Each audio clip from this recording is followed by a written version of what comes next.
people think their lives are just boring, but they're not. And people's personal stories are really, really interesting.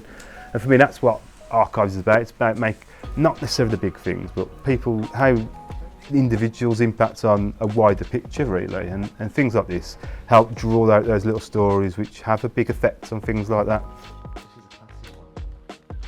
So Living Memory Project is a 3-year project. We've been working with communities and individuals across the Black Country to record their photographs and an opportunity for them to tell their life stories around those photographs. We set the project up because we recognised that the family album, which used to be centre to a lot of people's lives, which held us the photographs from multi-generations, across generations, had fallen into disuse because photography's changed. How we use photography's changed significantly.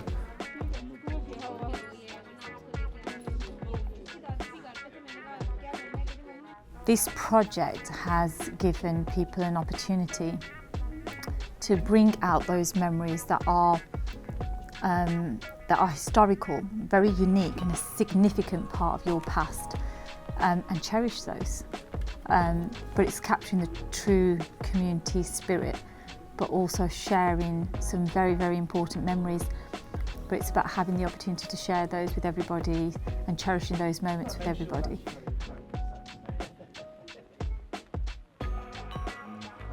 The project has been hosting events, film screenings, collecting sessions, doing talks, presenting talks, inviting people to bring their collections in and talk about them with us, running workshops, all sorts of different workshops which invite people to look at these photographs and understand them in a different way. It starts people talking, even if they don't know the places. It brings back memories. I've said it before, photographs are a window on time, but they're like a spaceship on time because they take you back. And I'd got a lot of old photographs, and I thought, well, I don't want them just to end up in the skip. You know, let's spread this around. I grew up as a child during the war years.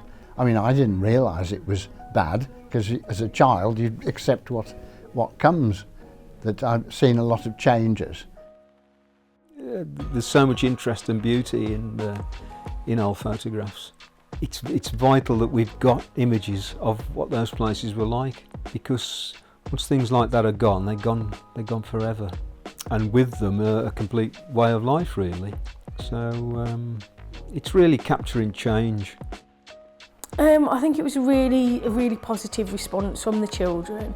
I think they found it really interesting to see, you know, just what the land was like before and then what it was like now. You just couldn't even imagine it, I think, without the photographs. So it was really interesting to see how they related to them. So the artistic process that we used on the project was to create concertina sketchbooks. So some of it was doing a panoramic view of the landscape using ink and sticks to create really quite loose drawings. And another thing was to look at key structures that there were as well. So there's 2 towers at the top of the hill, which the local people call our towers.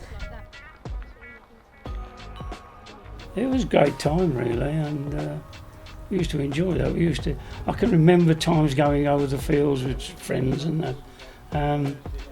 In the summertime, when the weather was nice, we'd sit there and, you know, and we used to play on the old spoil tips and down the old quarries and climb down the face of some of the things there we used to do.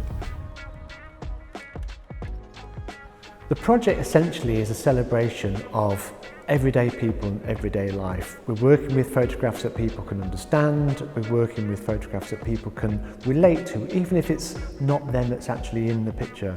The stories that people tell, even though they're in many cases very unique, they also can be understood by other people. There's this sense of shared commonality with this kind of photography. So it's a way of people's own lives being made visible